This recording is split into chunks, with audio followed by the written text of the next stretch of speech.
শুভ রথযাত্রা সকলকে। আশা করছি সবার আজকের দিনটা খুব ভালো যাবে। ধাই কিরিকিরি, জয় জগন্নাথ। তো আজকে টার্ন দ্য পেজের এই নতুন চ্যাপ্টারে তোমাদের সবাইকে জানাচ্ছি সুস্বাগতম। আশা করছি তোমরা সকলেই খুব ভালো আছো, আনন্দে আছো। রথের সাথে জড়িয়ে থাকে আমাদের ছোটবেলার নানান রকম সুন্দর সুন্দর স্মৃতি। আমারও কিন্তু তার বিরূপ নয়। ছোটবেলায় রথ সাজানো, সেই রথ সারা সন্ধে ধরে বাড়ির মধ্যে ঘোরানো, উঠোনে বের করা, এবং বাড়ির বড়রা প্রত্যেকে আমাদের দক্ষিণা স্বরূপ 10 টাকা 20 টাকা করে দিত, এবং সেই টাকা নিয়ে আমরা বাড়ি থেকে 10 মিনিট দূরত্বেই ছিল রথের মেলা, সেখানে গিয়ে পাঁপড় ভাজা ফুচকা খেতাম। তো সেসব দিনগুলো তো ফিরে আসবে না, তবে স্মৃতিগুলোকে সুন্দর করে সাজিয়ে রাখার নামই হলো জীবন।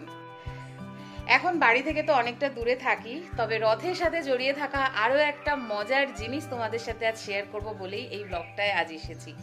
তোমরা কেউ জানো কিনা জানি না, তবে আমি ছোটবেলা থেকে শুনেছি যে রথের দিন হেয়ার কাট করলে, চুল কাটালে নাকি মাথার চুল রথের দড়ির মতন মোটা হয় এবং সুন্দর হয়, লম্বাও হয়।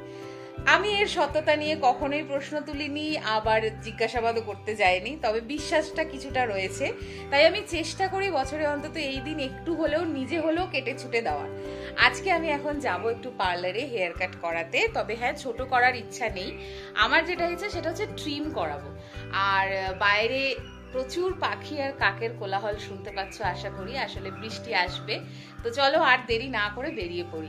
আর হ্যাঁ, সন্ধ্যাবেলায় কিন্তু ঘরে ছোট্ট করে আমি আমার জগন্নাথ, বলরাম এবং সুভদ্রার পুজো করব। না, আমি সকালবেলায় করিনি। হিরণময় অফিস থেকে ফেরার পর আমরা দুজনে মিলে পুজো করব বলেই আমি অপেক্ষায় আছি। তো চলো এখন বেরিয়ে পড়ি, বাইরের কাজটা সেরে আসি, আর কিছু ছোট ছোট জিনিসও নিতে হবে, সেগুলো নিয়ে আমি চলে আসবো। আর হিরণময় ফেরার পর সন্ধ্যেবেলায় সুন্দর করে গুছিয়ে পুজো করব। চলো এখন বেরিয়ে পড়ি।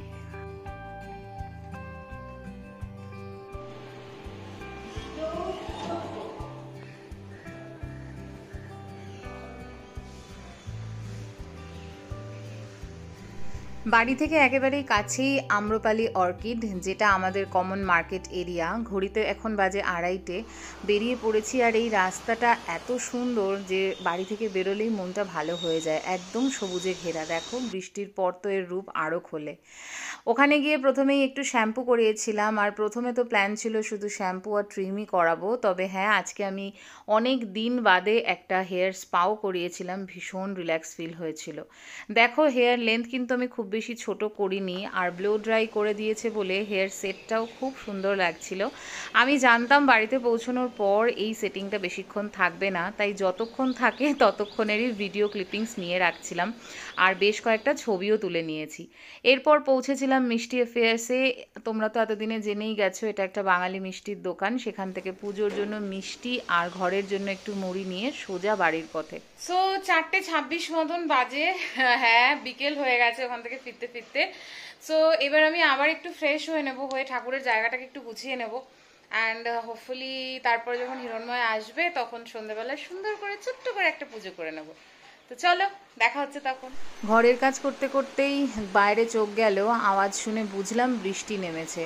10 মিনিটের মধ্যেই এত ঝমঝমিয়ে বৃষ্টি শুরু হয়েছে যে কি বলবো, জানালা খুলে রাখার উপায় ছিল না।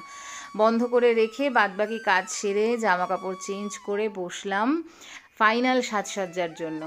এই যে ছবিটা দেখছো যোগু দাদার, হ্যাঁ আমার জগন্নাথ দাদার, এটা কিন্তু আজ থেকে প্রায় 2020 সাল থেকে আমার কাছে আছে, আর এটা আমি সম্পূর্ণটাই নিজে হাতে এঁকেছিলাম। আর এটা কার্ডবোর্ডের ওপরে করা। কেকের যে বোর্ডগুলো হয় না, সেই বোর্ডের পেছন দিকে যে কার্ডবোর্ডের অংশ থাকে সেখানেই আমি করেছিলাম। ইতিমধ্যে হিরণময় বাড়ি ফিরেছে এবং আমরা দুজনে মিলে পুরীর জগন্নাথ মন্দিরের লাইভ কিছু ক্লিপিংসও দেখছিলাম, যা তোমাদের সাথেও শেয়ার করলাম।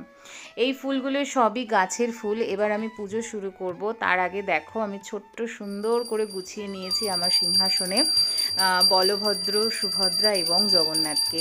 কেমন লাগছে আমাকে কিন্তু অবশ্যই জানিও। বছরে এই 7টা দিন আমি এভাবেই সাজিয়ে গুছিয়ে ওদেরকে আমার সিংহাসনে রাখি।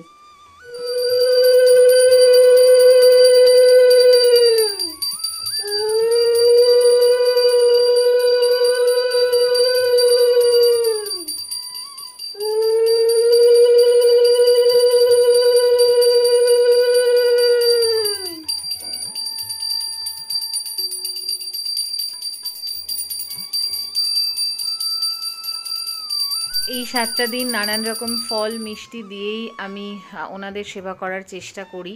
আজকে আমি শুধুই 5টি মিষ্টি, তার সাথে একটু কাজু কাটলি আর গুড়ের যে বাদামগুলো হয় না, গুড় বাদাম বলে, সেটা দিয়েই প্রসাদ দিয়েছি। আজ কোনো ফলের আয়োজন আমি করে উঠতে পারিনি, তবে আশা করছি এরপরে নিজে হাতে কিছু মিষ্টি জাতীয় খাবার ওদেরকে বানিয়ে খাওয়াবো।